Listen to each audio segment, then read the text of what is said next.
नमस्कार। नमस्कार। आज 24 मार्च बुधवार का दिन। आज की मेरी पोस्ट जो है, फेसबुक पोस्ट, वो इस प्रकार है। प्रक्रिया जब ध्यान से हट जाती है, प्रक्रिया जब ध्यान से हट जाती है तो वस्तु रूप प्रतीत होती है। मस्तिष्क की प्रक्रिया पर पैनी नजर न ठहर पाने के कारण, मस्तिष्क की प्रक्रिया पर पैनी नजर न ठहर पाने के कारण मन वस्तु का आभास होता है। प्रक्रिया जब ध्यान से हट जाती है तो वस्तु रूप प्रतीत होती है। मस्तिष्क की प्रक्रिया पर पैनी नजर न ठहर पाने के कारण मन वस्तु का आभास होता है।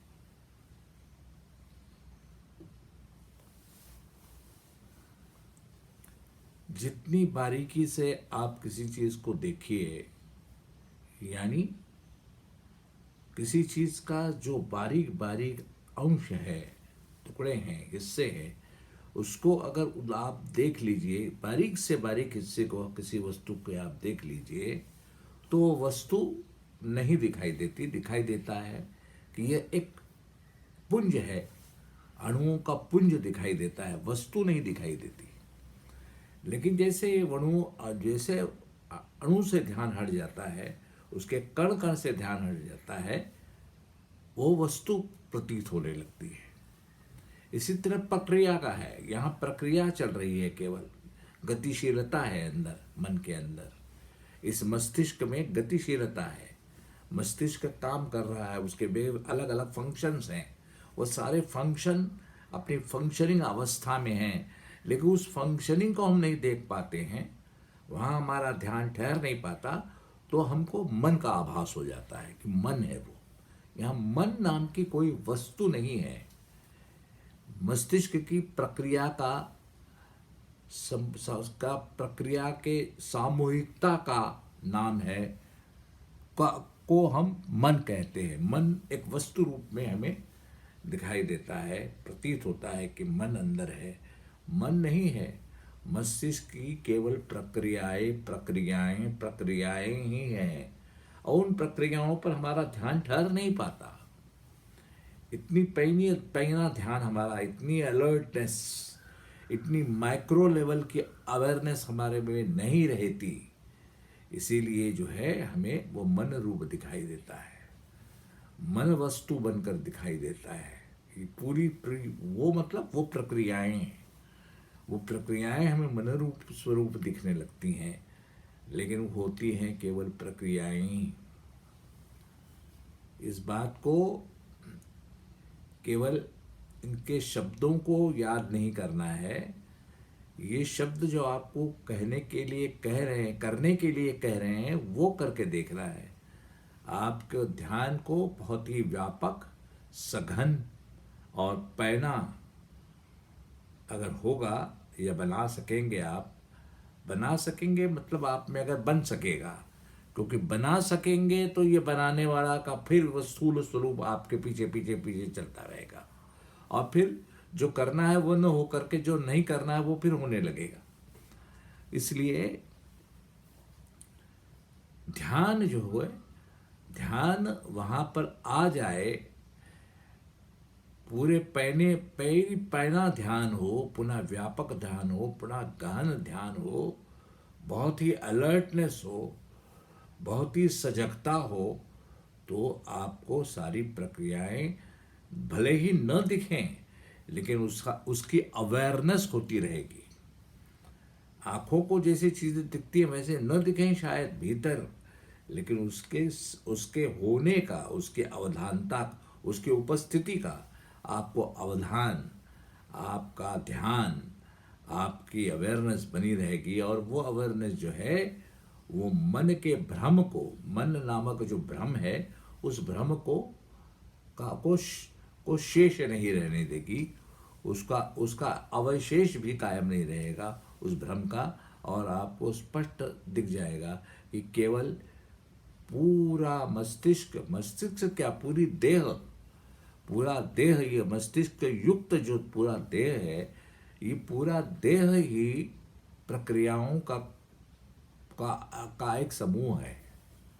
मस्तिष्क भी अपनी प्रक्रियाओं का एक समूह है, और वो समूह जो है उसकी प्रक्रिया से हमारा ध्यान हट जाने के कारण वो हमें वस्तु रूप दिखने लगता है, हमें मन रूप दिखने लगता है।